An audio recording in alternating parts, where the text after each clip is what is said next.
महाराष्ट्र में सत्ता परिवर्तन के बाद एनसीपी नेता छगन भुजबल ने गृह मंत्री अमित शाह पर तंज कसा है। महाराष्ट्र विधानसभा के बाहर छगन भुजबल ने कहा कि एक बार शतरंज चैंपियन विश्वनाथन आनंद से अमित शाह के साथ शतरंज खेलने के बारे में पूछा गया। उन्होंने उनके साथ खेलने से इनकार कर दिया क्योंकि अमित शाह ऐसे खिलाड़ी हैं जो ऐसी चाल चलते हैं जिससे खिलाड़ी दुविधा में पड़ जाते हैं। तो यहाँ तंज भी कसते नजर आ रहे हैं एनसीपी नेता अमित शाह पर।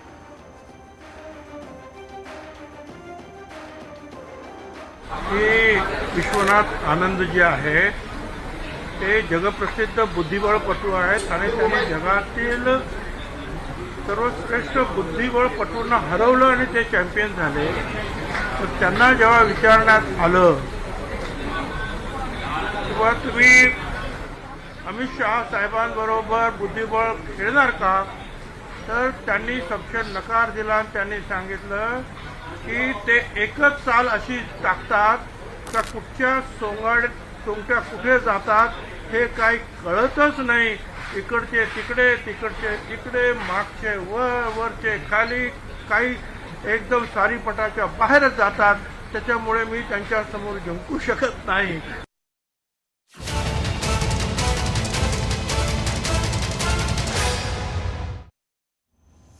चुनाव दर चुनाव समाजवादी पार्टी की होती हार को लेकर एसपी के अध्यक्ष अखिलेश यादव ने बड़ा एक्शन लिया और क्या हुई है बड़ी कार्रवाई आपको बताते हैं।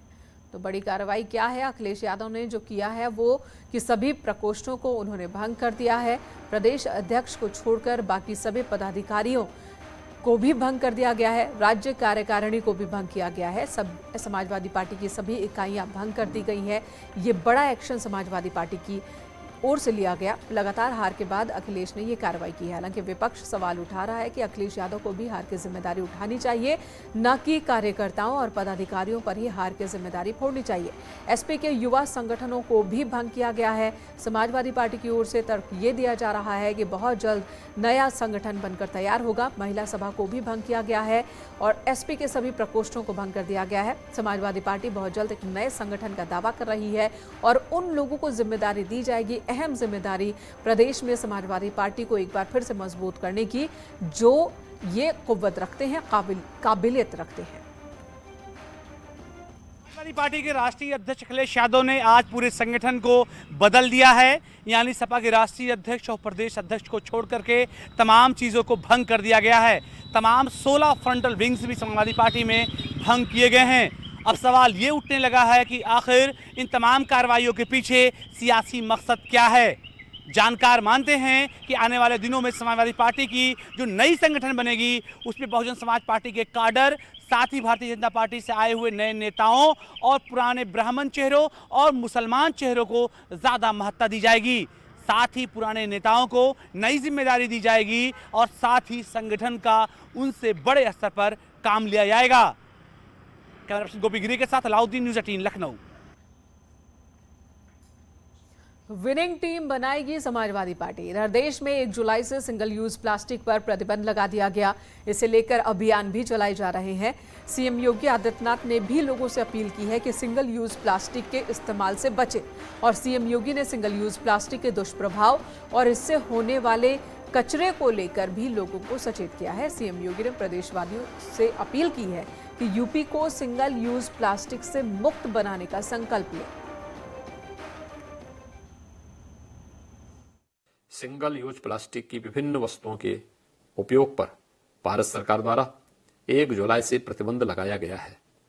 उत्तर प्रदेश सरकार द्वारा वर्ष 2019 में राज्य में सिंगल यूज प्लास्टिक का प्रयोग प्रतिबंधित कर दिया गया था, जिसको लागू करने के लिए सरकार के सभी विभाग अपने स्तर से प्रयास कर रहे हैं। भारत सरकार द्वारा सिंगल यूज प्लास्टिक के उत्पादन, विक्रय एवं प्रयोग पर लगाए गए प्रतिबंध के दृष्टिगत एवं उत्तर प्रदेश की जनता को उचित प्लास्टिक प्रबंधन हेतु प्रेरित किए जाने और सिंगल यूज प्लास्टिक के विकल्पों से अवगत कराने के लिए उत्तर प्रदेश सरकार द्वारा GIZ इंडिया के सहयोग से 29 जून 2022 से 3 जुलाई 2022 तक race campaign for single use plastic free Uttar Pradesh महाअभियान चलाया गया है। Race for single use plastic free Uttar Pradesh महाअभियान का शुभारंभ हो गया है। इस महाअभियान के अंतर्गत प्रदेश की 734 नगर निकायों द्वारा प्रदेश में अनेक गतिविधियां जैसे प्लास्टिक कलेक्शन ड्राइव, महासफाई अभियान, इको मेला, यूपी प्लास्टिक कोथान 2022, बर्तन थैला बैंक की स्थापना, घाटों की सफाई, प्लग रन स्वच्छता कर्मियों को सम्मान, अपसाइक्लिंग कार्यशाला का आयोजन भी किया गया है। मुझे बताया गया है इस अभियान में सिंगल यूज प्लास्टिक के विकल्पों जैसे कंपोजिटेबल कैरी बैग इत्यादि के संबंध में जागरूकता अभियान भी चलाया गया है। यहाँ रुकेंगे एक ब्रेक के लिए, तुरंत लौटेंगे। आप देख रहे हैं न्यूज़ 18। मथुरा के थाना जैत क्षेत्र में रहने वाले महामंडलेश्वर महंत धर्मेंद्र गिरी एक बार फिर उन्हें धमकी मिली है। धमकी देने वाले शख्स ने अपने आप को आईएसआई से जुड़ा बताया और इस शख्स ने कई नेताओं को लेकर भी धमकी दी है। फोन नंबर 7892734624 से धमकी मिली है उन्हें। मैंने अनजान बनकर उससे बात करना शुरू किया, तब उसमें बोला गया कि वो योगी जी को भी बम से उड़ा देगा और अमित शाह को और असम के मुख्यमंत्री को भी बम से उड़ा देगा और कुछ साधु संतों का भी नाम लिया उसने।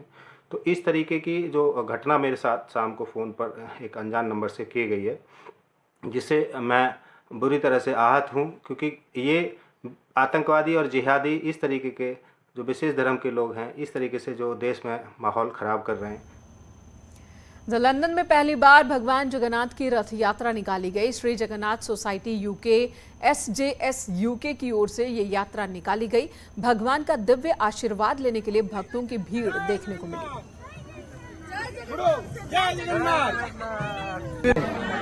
And we are so proud that we are following the same rituals which are taking place in Bhubaneswar Puri. So we are following the same everything. Today we had Rath Yatra. Now it being first time, it was not as mammothum, as it is in Puri. But people had full enthusiasm and they did it with full strength, and everybody gathered. From all the communities, people came and they participated. और इन्हीं तस्वीरों के साथ रुकेंगे एक और छोटे से ब्रेक के लिए। आप देख रहे हैं न्यूज़